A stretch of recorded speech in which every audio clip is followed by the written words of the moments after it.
Ladies and gentlemen, introducing.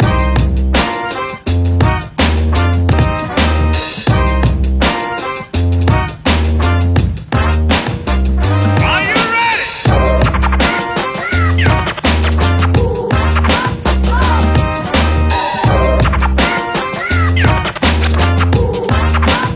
What an intriguing idea.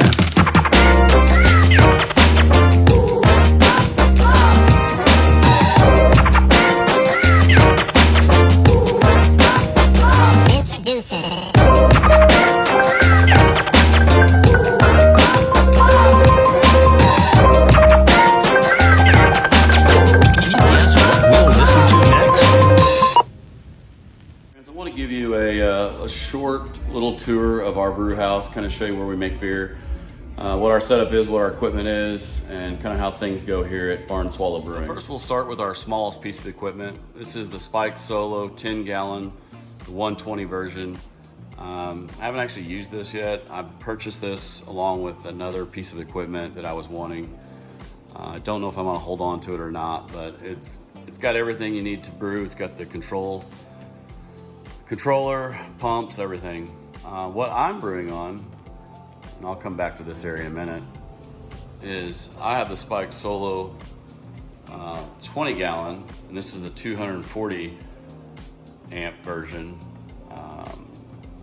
This is the brew in the basket. It's got the, it's kind of everything's on the cart with the knockout chiller and our pump, and then the controller. And then I also have, I purchased this one at auction, but I have a Spike Nano system, which is a 1-barrel system. As you can see, that's not my name on there. We'll eventually be using this equipment when we transition to actually making some beer that we're going to distribute or sell. And then that's the controller for that. So this end of the brew house is just where the kind of the cleaning and the brewing happens. We've got a table here. I'll show you, we've got one other piece of equipment here. So run everything on the iPad, and then this allows us to utilize Brewfather, which is the app we use. And then what's the cool thing is let's see here. You can mirror this onto the TV. So at any point, anywhere I'm in the brew house, I can actually see what's going on with the brew. So this has, obviously, if you've used Brewfather, it's got alarms and different things that'll tell you at different times along through the process of brewing. Super handy. I actually put this brew in myself and created that one and brewed it last week, which was the earlier video I posted. So typical brew house, 3-compartment sink. I do have a floor drain, and then we do need to add a little more of the pegboard because we got a lot more stainless steel. Obviously, you can't have a brew house without stickers on your door. So I've got another little table here that we utilize for just as we're brewing. You know, the brew in the basket needs to come out. We do change the lids. This is the steam condensing lid, but I utilize just the standard lid at the very beginning. And we're getting our strike temperature set. This area used to be a covered patio, and then I enclosed it all and put the walls in. Luckily, when I built the patio, we had the floor sloped out a little bit, so if there was any water that got on the patio, it would drain out. And actually drains this corner, so it's actually really nice. And this just goes out into my sewer system. Kind of walking around here. So why do I not have this panel put metal on yet? Well, I don't have the Nano system wired in, and there's a few other pieces of electric that I want to put in, so I've got that panel off so I can access that, and then we'll finish that up.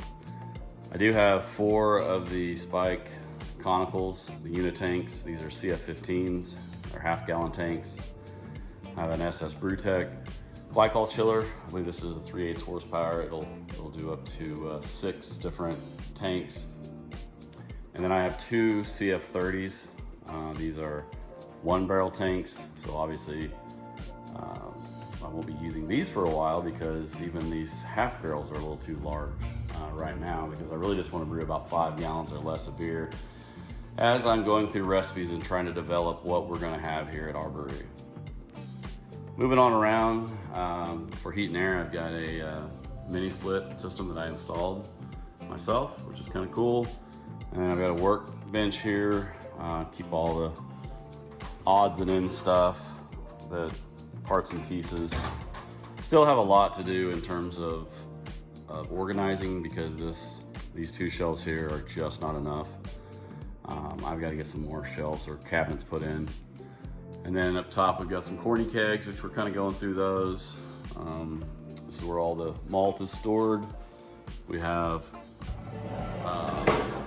the smaller malts that we use, like Carapil and the torrefied wheat. I'm not sure I have to say torrefied wheat. But caramel 20, caramel 40, with some stuff we haven't even put away yet for upcoming batches. But that's all stored here and off the ground, just in case we would have any kind of mice or anything, but I don't think we're gonna have in this building because this thing is sealed up nice and tight. And then I do have a spike mill, which I used this weekend. It is amazing. Got that on a cart. I can roll that around. I can actually roll it outside if I want to, if I'm gonna do a lot of milling. And then up top here is, this is a Spike Flex Plus fermenter. It's really nice. And you can pressure ferment in it, but it doesn't have a bottom drain, and I really like the bottom drain. So lots of work left to go here on this to get this wrapped up the way we want it. More storage. I picked up this refrigerator on Craigslist, or on Facebook Marketplace, sorry. Couple bought it. They had it a year, and then they upgraded to completely different appliances, but it's perfect condition. I've got all my hops, lots of hops down there, and then some different fruits that we're doing for cider. I do have a 6 tap kegerator, and there's a few things in there. We've got an IPA, which isn't tapped yet. There's another blueberry cider. There's an apple pie hard cider. That one is actually on tap, and it's delicious. And then I did pick up this cannular. It's the Pro version.